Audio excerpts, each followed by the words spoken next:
High বন্ধুরা, আশা করি সমস্ত বন্ধুরা অনেক অনেক ভালো আছেন। আমার নিউ ব্লগে সবাইকে স্বাগত। আবার একটা নিউ ভিডিও নিয়ে তোমাদের সামনে চলে আসলাম। নিয়েছি পেঁয়াজ কোচানো, টমেটো কোচানো, আদা রসুন ছাড়িয়ে নিয়েছি, আলু সিদ্ধ কেটে নিয়েছি ছোটো ছোটো করে, আর এখানে নিয়েছি চিকেনের কিমা 250 গ্রাম। কিমাটা কিন্তু খুব সুন্দর ছোট্ট ছোট্ট করে বড়মশাই বাজার থেকে করে নিয়ে এসেছে। দেখতে পেয়েছেন আমি কি নিয়েছি, আর সব কিছু উপকরণ আমার বাড়িতেই ছিল, শুধু চিকেনটা বড়মশাই নিয়ে এসেছে। কড়াতে দিয়ে দিয়েছি সর্ষের তেল, তারপরে দিয়ে দিলাম পেঁয়াজ কোচানো। দয়া করে ভিডিওটা স্কিপ করবেন না, প্রত্যেকের ভালো লাগবে। প্রত্যেকে দেখার পর ট্রাই করবেন। আজকের ভিডিওটা বাচ্চা বড় প্রত্যেকেরই ভালো লাগবে খেতে। আদা রসুনটা থেতো করে নিলাম হামালদিস্তায়। আপনারা চাইলে শিলনোড়ায় বেটে নিতে পারেন। আমি যেহেতু কুড়ে মানুষ তাই থেতো করে নিলাম। আদা রসুন থেতো করাটা দিয়ে দিলাম।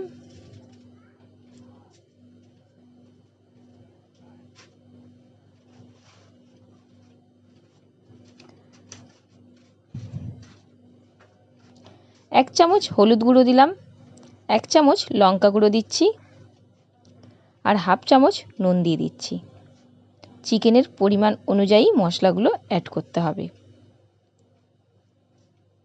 চিকেন যেহেতু 250 গ্রাম, সেই অনুযায়ী আমি মশলাগুলো অ্যাড করেছি। তারপরে দিলাম টমেটো কোচানো,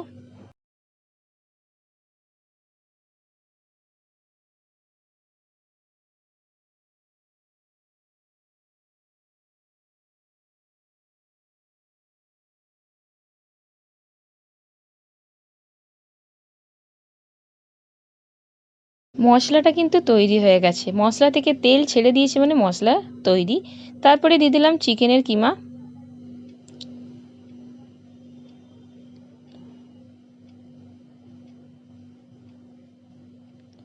মশলার সঙ্গে ভালো করে চিকেনটা নাড়াচাড়া করে নিলাম।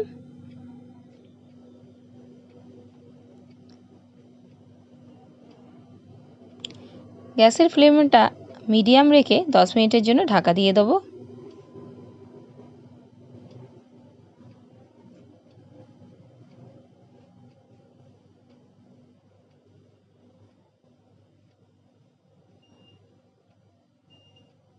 দশ মিনিট পর খুলেছি, দেখুন চিকেন থেকে অনেকটাই কিন্তু জল বেরিয়ে এসেছে। এরপর আবার 5 মিনিট গ্যাসটাকে স্লো করে ঢাকা দিয়ে দেবো। 5 মিনিট পর দেখুন কত সুন্দর জল মরে তেল ছেড়ে এসছে, একদম দুর্দান্ত কিন্তু দেখতে লাগছে। এরপর দিয়ে দিচ্ছি আলু সিদ্ধ, ছোট্ট ছোট্ট করে কেটে নিয়েছিলাম। তবে চিকেনটা সিদ্ধ হওয়ার পর আলু সিদ্ধটা দিতে হবে। যেহেতু আলুটা সিদ্ধ করা রয়েছে তাই আগে থেকে দেওয়ার কোনো দরকার নেই।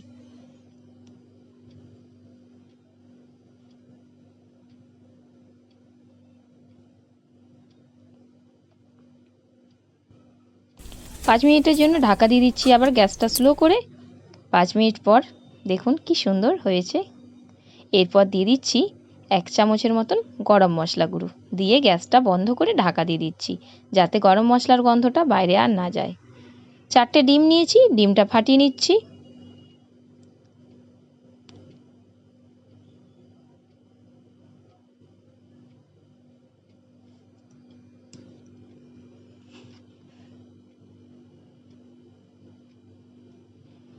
হাফ চামচ হলুদ গুঁড়ো, হাফ চামচ নুন, আর জিরে লঙ্কা গুঁড়ো হাফ চামচ। জিরে লঙ্কাটা না অ্যাড করলেও চলবে, বাড়িতে ছিল তাই অ্যাড করে দিলাম। ভালো করে ডিমটা ফাটিয়ে নিতে হবে।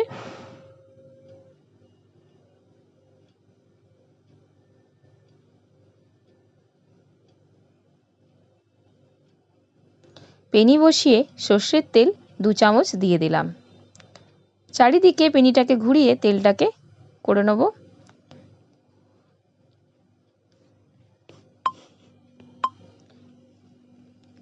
এবারে ডিম দিয়ে দিলাম, খুবই অল্প কিন্তু লাগবে ডিমটা। চিকেনের যে পুরটা তৈরি করেছিলাম লম্বালম্বি করে ওপরে দিয়ে দেবো।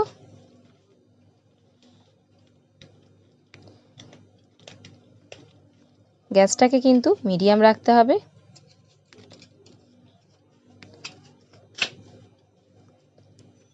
কিছুক্ষণ পরেই কিন্তু রোলের মতন করে এক সাইড থেকে গোটালেই গোটানো হবে। সুন্দর করে গোটানো হয়ে গেল।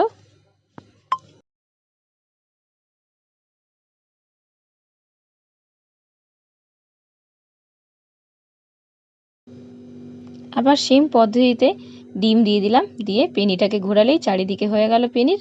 তারপরে লম্বালম্বি করে চিকেনের পুরটা আবার দিয়ে দেবো।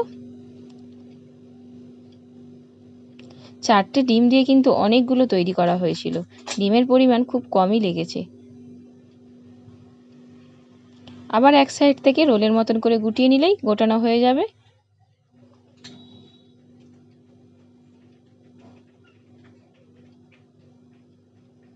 এভাবেই প্রত্যেকটা রোল তৈরি করে নিলাম।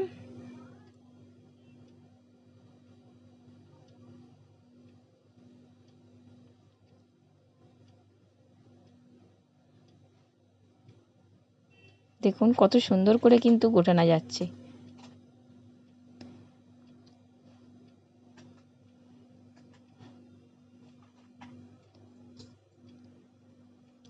অল্প ডিম দিয়ে পেনিটাকে ঘোরালেই চারিদিক হয়ে যাবে। আর খেতেও কিন্তু অসাধারণ হয়েছে। প্রত্যেকে ট্রাই করবেন, না ট্রাই করলে বুঝতে পারবেন না যে কতটা সুন্দর হয়েছে খেতে।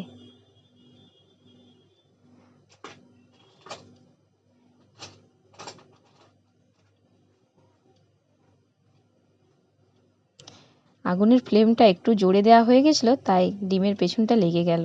প্রত্যেকটাই দেখুন কি সুন্দর করে সাজানো হয়েছে, কি ভালো লাগছে দেখতে। রেডি হয়ে গেল।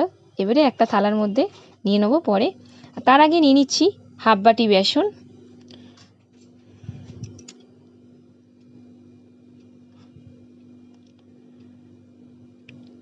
বেসনের পরিমাণ অনুযায়ী নুন দিয়ে দিলাম,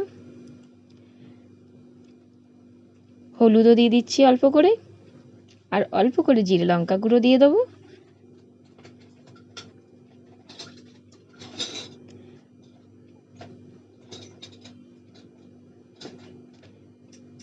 এরপর অল্প অল্প জল দিয়ে একটা ব্যাটার তৈরি করে নেব। তবে ব্যাটারের ঘনত্বটা কীরকম থাকছে অবশ্যই ভালো করে দেখে নিন। খুব পাতলাও না, খুব ঘনও না।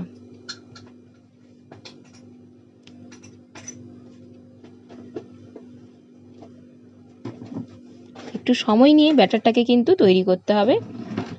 একটা থালার মধ্যে বললাম নিয়ে নিয়েছি। তারপরেই পিৎজা মেশিন দিয়ে মাঝখান দিয়ে কেটে দিলাম, যাতে ভাজতেও সুবিধা হবে আর অনেকগুলোও তৈরি হবে। আপনারা চাইলে গোটা গোটা রেখেও ভাজতে পারেন। দেখুন ব্যাটারের ঘনত্বটা দেখতেই পাচ্ছেন, খুব পাতলাও না, খুব ঘনও না। প্রত্যেকটা এভাবেই ভেজে নেওয়া হচ্ছে। রোলগুলো বেসনের ব্যাটারে একবার করে লাগিয়ে নিয়ে কোট করেই তেলের মধ্যে দেওয়া হচ্ছে। গ্যাসটাকে স্লো করেই ভাজবেন, তাহলে ভাজাটা ভালো হবে, পুড়ে যাবে না। উল্টে পাল্টে ভেজে নেবেন।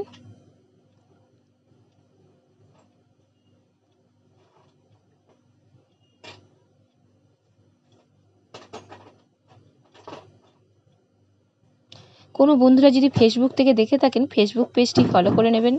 আর যদি কোনো বন্ধুরা ইউটিউব থেকে দেখে থাকেন, ইউটিউব চ্যানেলটিকে সাবস্ক্রাইব করে নেবেন আর পাশে থাকা বেল আইকনটি প্রেস করবেন, তাহলে নতুন নতুন ভিডিওগুলো আপনাদের কাছে আগে পৌঁছাবে।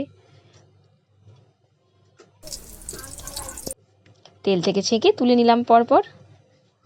দেখুন দেখতে কত সুন্দর, আর প্রত্যেকটা এভাবেই ভেজে নেওয়া হচ্ছে।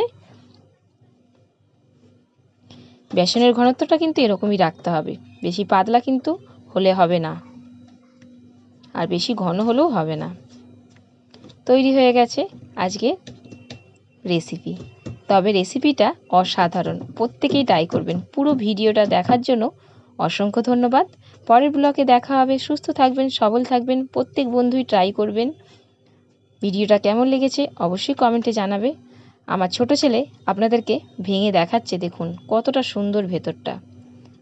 প্রত্যেকেই ট্রাই করবেন। ভিডিওটা প্রত্যেক বন্ধুর সঙ্গে শেয়ার করবেন। বাই, পরের ব্লগে দেখা হবে।